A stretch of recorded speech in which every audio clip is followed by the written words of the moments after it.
of seed germination. The life of a plant begins from a tiny seed.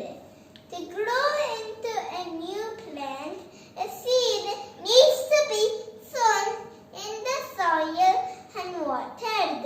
A seed has three major parts. The outer layer is called the seed coat that protects the baby plant while it grows and develops in the mud.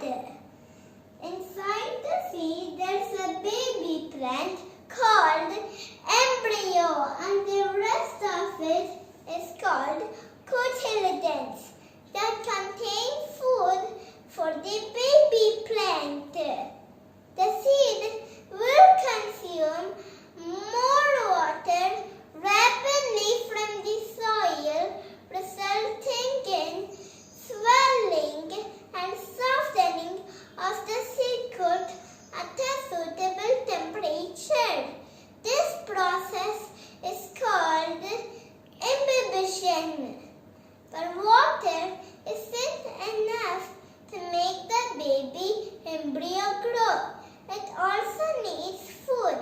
The food is present in the cotyledons that activate the enzymes, and thus the baby plant gets its nourishment.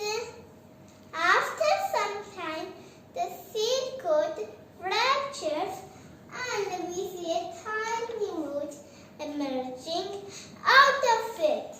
This tiny root coming out of the seed and growing downwards is called radicle. This radicle grows downwards to form the root of the new plant.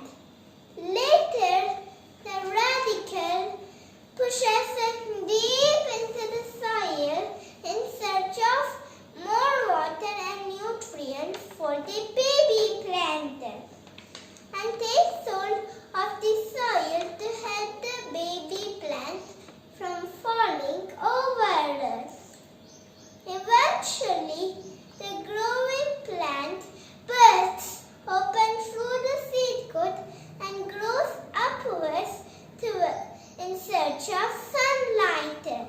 Meanwhile, the shoot will also be growing upwards towards the sunlight.